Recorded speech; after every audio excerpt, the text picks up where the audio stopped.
Berapa banyak orang yang berzina, pergi ke hotel, dia pikir nggak ada yang lihat antara dia sama pasangannya. Dia lupa ranjang yang dia pakai, oksigen yang dia hirup, AC, ya.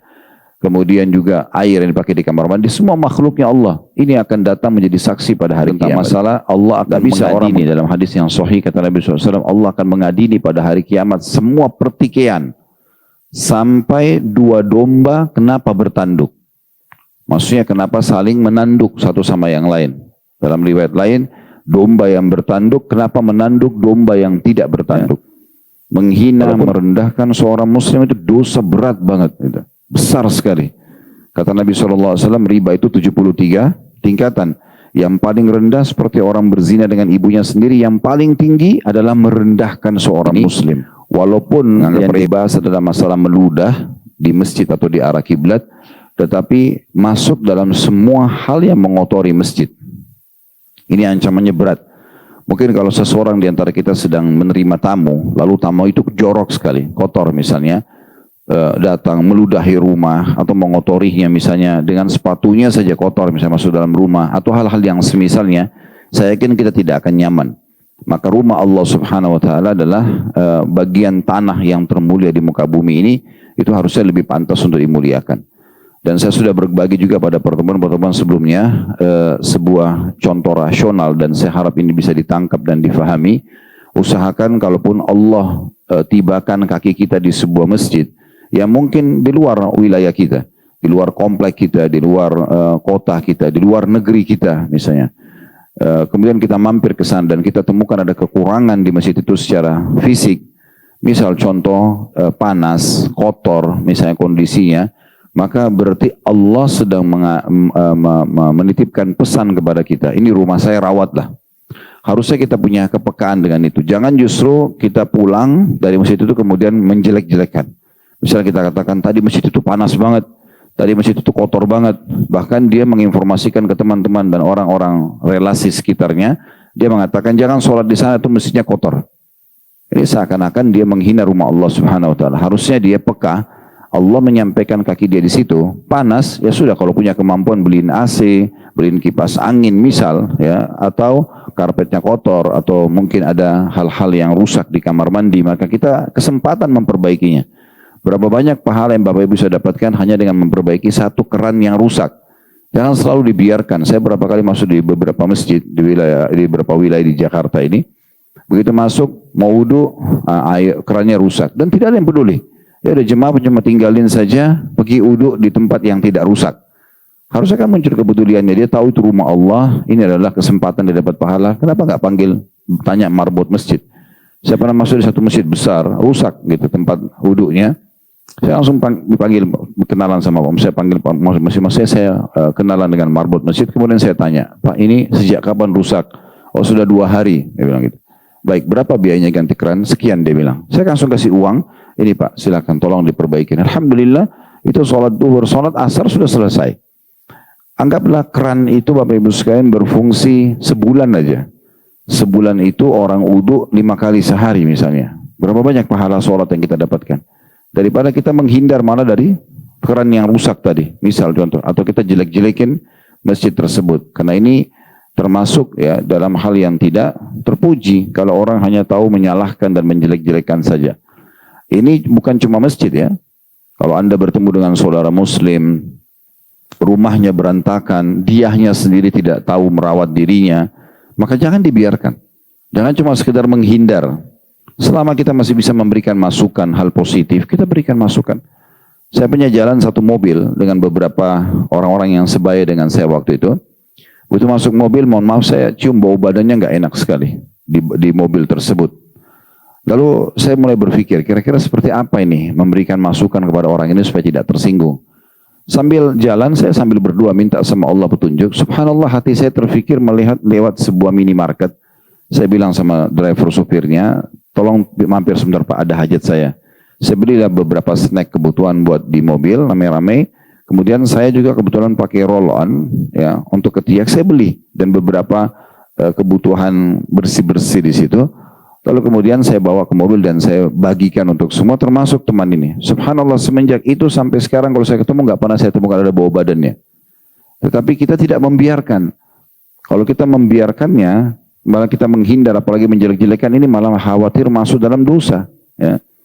Menghina, merendahkan seorang muslim itu dosa berat banget. Gitu. Besar sekali. Kata Nabi SAW, riba itu 73 tingkatan. Yang paling rendah seperti orang berzina dengan ibunya sendiri. Yang paling tinggi adalah merendahkan seorang muslim. Menganggap remeh, merendahkan, menjelek-jelekan dia. Itu dosanya seperti level tertinggi dari dosa riba. Maka harus hati-hati sekali. Ya, ini poin juga perlu kita garis bawahi. Baik, saya akan bacakan hadis lanjutan dari Kamis yang lalu, Bapak Ibu sekalian. Hadis nomor 5 sekarang dengan sanad sahih.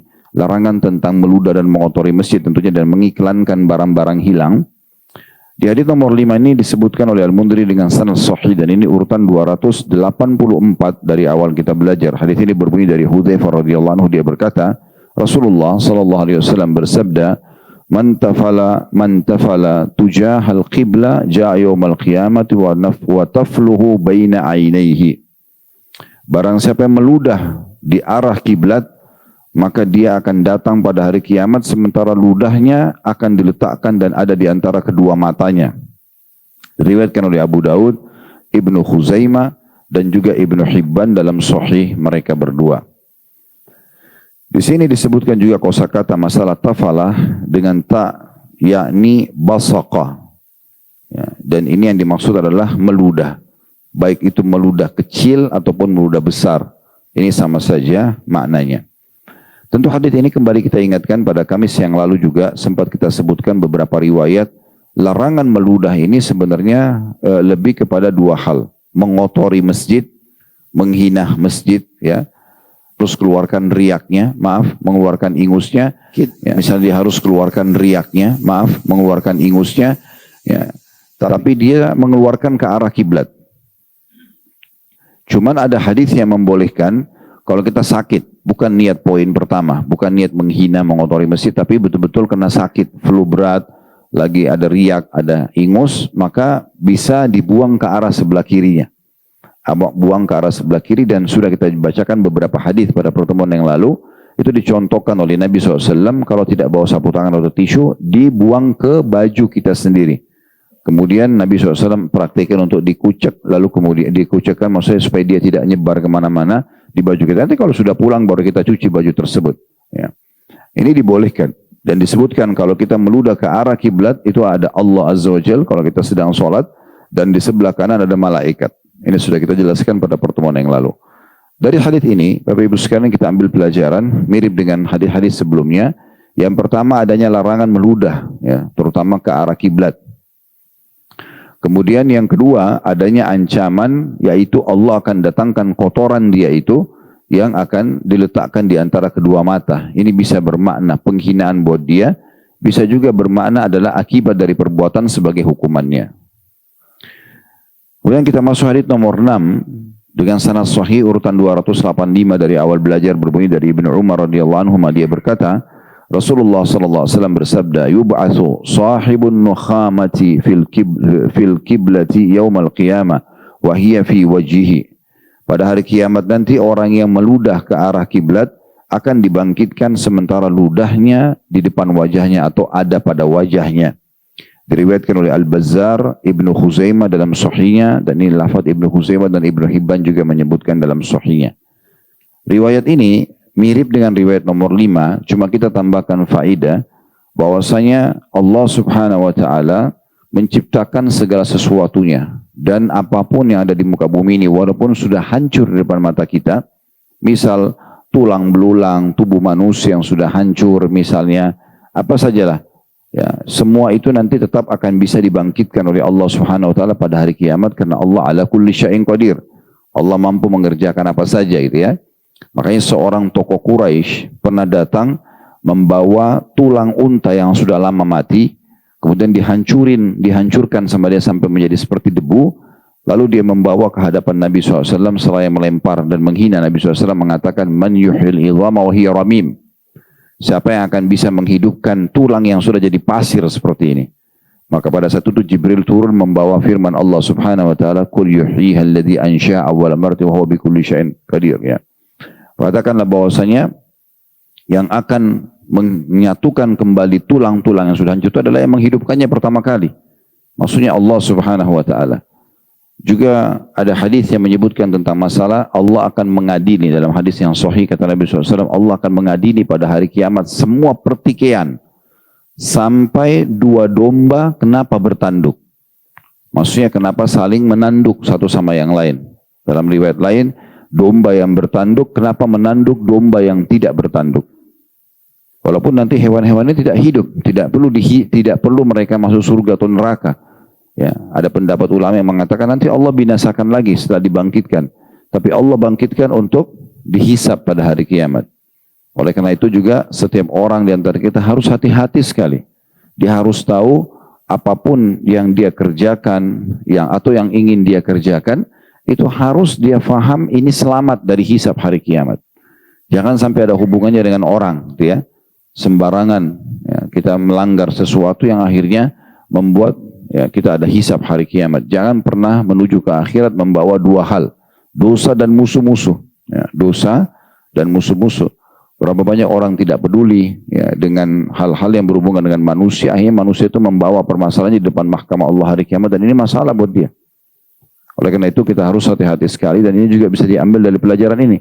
Bagaimana pada hari kiamat orang yang meludah saja, kalau kita tahu ludah mungkin dia dengan berjalan waktu kena angin misalnya, maka akan hilang. Atau misalnya ada orang yang meludah, seperti ada riwayat yang lalu kita pernah bahas, Nabi SAW lagi khutbah di mimbar, lalu kemudian beliau lihat ada ludah di arah kiblat. Maka beliau berhenti, kemudian beliau mengeriknya, menutupnya dengan tanah, karena di masa itu belum ada lantai kayak kita sekarang dan karpet, granit, marmer, belum ada.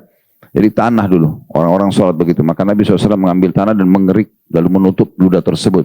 Lalu beliau marah sekali dengan perbuatan itu, saya menjelaskan kepada jemaah yang hadir. Di sini orang yang melakukan ludah tadi, walaupun ludahnya sudah ditimbun, sudah hilang, kalau di masjid mungkin sudah dibersihkan, tetap saja dia akan didatangkan hari kiamat untuk menghina diri orang itu. Ya, walaupun sudah tidak nampak depan mata kita. Oleh karena itu harus hati-hati sekali. Berapa banyak orang yang berzina, pergi ke hotel, dia pikir nggak ada yang lihat antara dia sama pasangannya. Dia lupa ranjang yang dia pakai, oksigen yang dia hirup, AC, ya. Kemudian juga air yang dipakai di kamar mandi, semua makhluknya Allah. Ini akan datang menjadi saksi pada hari kiamat. Tidak bisa orang menghindar di hari kiamat nanti. Makanya makin kita hati-hati maka makin bagus. Dinukil sebuah kisah, ada seorang salaf meninggal dunia, seorang ulama besar, tapi di riwayat ini tidak disebutkan namanya, hanya dikatakan seseorang meninggal, kemudian ada di antara jemaahnya dia yang mimpi. Melihat orangnya dalam mimpinya. Lalu kemudian ditanya, bagaimana kehidupan Anda? Dia mengatakan, maksudnya setelah meninggal, orang itu mengatakan, si alim ini, sesungguhnya Allah menanyakan segala sesuatunya padaku. Termasuk Allah menanyakan dulu satu waktu, lagi tidak hujan, musim peceklik. Lalu saya cuma mengatakan betapa luar biasanya manusia sekarang membutuhkan hujan. Bahasa ini aja. Orang alim ini lagi musim peceklik panas, dia cuma pernah bilang selama di dunia betapa manusia butuhnya terhadap hujan. Maka ditanya pada hari kiamat, kenapa waktu dia sudah meninggal, kenapa kau katakan kata-kata itu? Apakah kau tidak tahu kalau Allah itu lebih tahu kebutuhan hamba-hambanya? Itu aja ditanya. Pernah Imam Ahmad rahimahullah sakit. Pada saat sakit dia cuma mengatakan aduh. Umum kita kalau sakit aduh gitu ya, kita sakit.